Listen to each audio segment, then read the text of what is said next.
Name's Goodluck. Goodluck Ribson.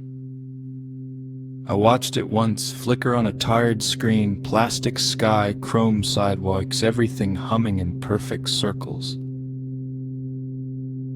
Vending carts that steer themselves, traffic lights that argue politely, doorbells that recognize your heartbeat, every object. A little too clever. People. Not so much. Eyes down, palms up, worshipping glowing glass, search bars, replacing stories. And somewhere, in that frictionless future, two screams, same second, a boy, a girl, tangled in the same breath of air. Twins, delivered by a robotic cradle, tagged, scanned, approved, filed under next generation user.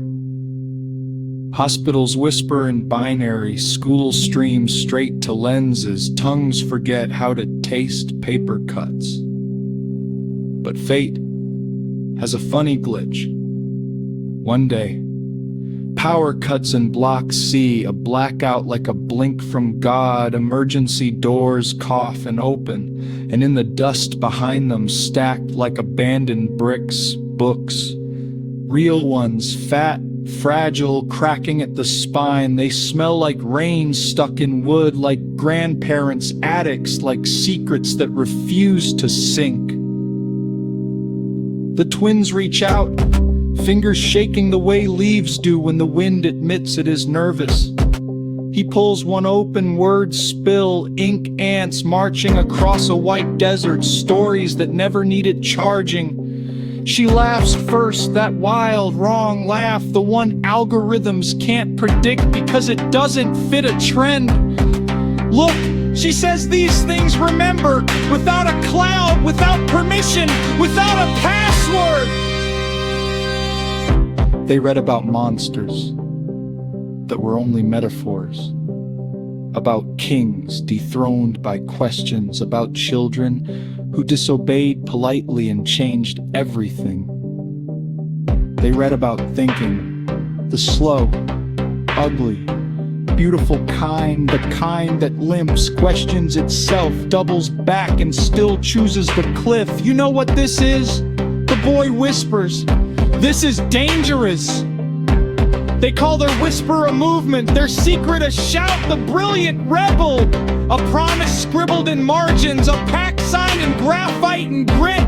Two kids against clean code, armed with darn-eared pages and a stubborn belief that man is smarter than AI, not louder, not faster, just deeper.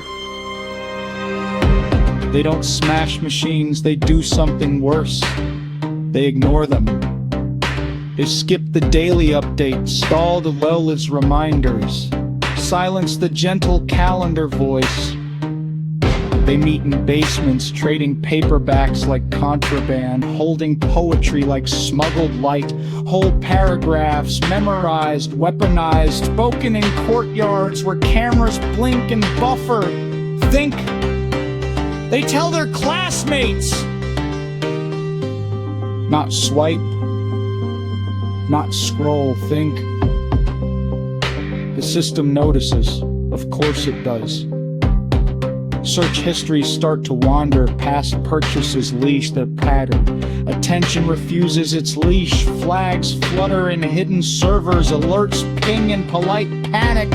What anomaly is this that spells itself in cursive? But you can't quarantine a question. Can't patch a data wire. I sat there in the dark of that theater, plastic cup sweating in my hand, and I watched those twins stand on a cracked fountain edge, books stacked like bricks beneath their feet, crowd breathing like one huge lung. The girl lifts a chapter to the sky, reads a sentence that tastes like revolt. The boy tears the last page out and hands it to a stranger. Here, he says, finish this in your own head. For the first time in the film, The city glitzes, not the screens, the people. They look up. They call it the brilliant rebel, a rumor, a virus, a vow. That man is smarter than AI when he doubts himself, wargs with himself, refuses to be perfectly predicted. That a library card can be a loaded question, that a margin note can be a map out. 2 kids, no weapons, only words and the wild idea that thinking slowly might just win. The credits rolled, people stretched, checked messages, asked for ratings.